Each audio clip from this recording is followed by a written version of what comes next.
Hi everyone. In today's session, let's understand two formulas. These two formulas looks like a synonyms in English, substitute and replace. But in Excel, there are two different functionalities for these particular formulas. So let's understand the differences between those formulas with the help of these particular examples. Okay. So the first example is I have an input saying Excel hyphen 2025 hyphen guide. And the requirement I'm looking is change this hyphen with a space. So with substitute formula is equal to substitute. So this is the syntax of the formula. Starting is text. Text means the form input what you want to update. And then the old text and the new text. What is the old text you want to change? I want to change the hyphen. So I'll put hyphen. And the new text. What is the new text?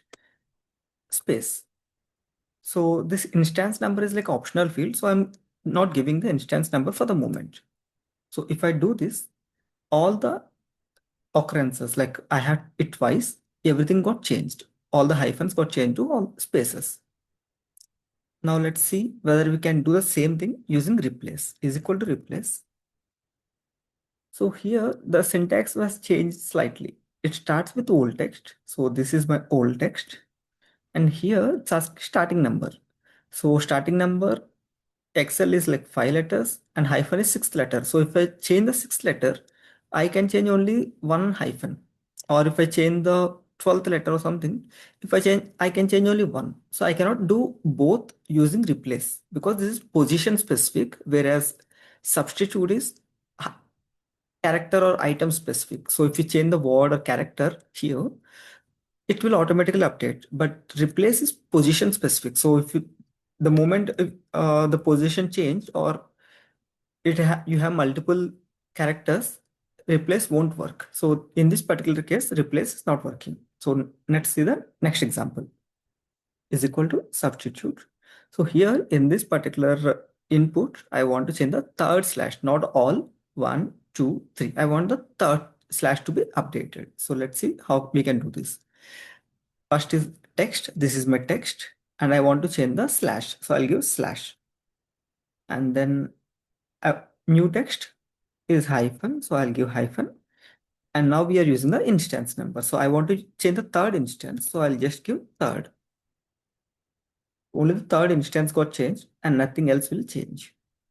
So if you want to change any specific instance of multiple occurrences, you can use substitute again. So let's say replace, because this is a single thing we can do using substitute as well. But you have to manually count it, saying that 1, 2, 3, 4, 5, sixth character I want to change. And number of characters is 1. And what is the new text you want to change? It's hyphen. So you will get the same output. But for example, there is a change in the input. For example, like I'm adding some data over here. So substitute is changing automatically. But replace is giving a wrong output because it changed the sixth position automatically. The sixth position was D, so that's why the D got replaced instead of the slash. So replace can't work based on the character. If the character change, replace will change. So now let's see the next example. Change the second product with item. So I have product multiple times again. So let's use the same formula is equal to substitute. Old text is product. New text is item. I want to change the second instance, so I can give second instance. Product, apple, second one got changed, item, banana, product, cherry. So that's how it works. Again, the same thing can't be done using replace because it's again based on characters. Now let's see how replace is better or where we can use this replace. With these examples, it will be much easy to understand. So I have this PAN number, okay?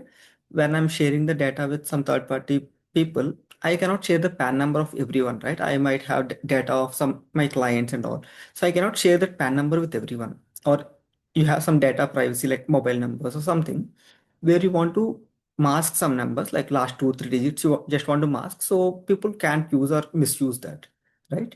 In this particular case, if I try using substitute text, I can say that maybe change 2 3 4. which is the last three digits of the numbers, right? But for a new customer, this 234 is not constant. The PAN number will change, and I cannot give a same formula for everything. I have to give different formulas for each of the customers, right? So instead of this, I can say replace and starting number. So I'm saying always change the seventh character. From seventh character, three characters. Always change the three characters with.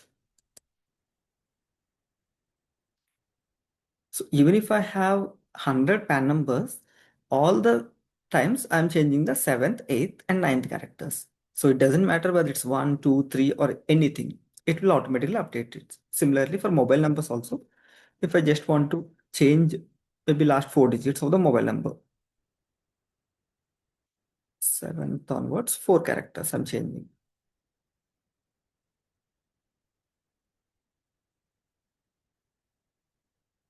Okay, I can simply change that. So the last example, here I'm not replacing anything. For example, hello Excel or hello world, I'm not replacing anything. I'm saying insert a space. So nothing to replace or substitute. We have to just insert space between both the words. In this particular scenario, substitute might not be that helpful. So let's see replace. Starting number is, so hello is like 5 letters. So I'm saying starting with 6. Number of characters, we are not replacing anything, right? So I'm giving 0. And new text, I'm giving space. So let's see how is the output looking. See whether I'm not replacing anything over here. I'm not substituting anything over here. I'm just adding something to the existing data. In this particular scenario also, replace is something useful. So we have some specific examples or specific scenarios where we can use substitute and some specific scenarios where we can use replace. So let me know in the comments which one you feel better and which one you use more frequently. Hope this helps. Thank you.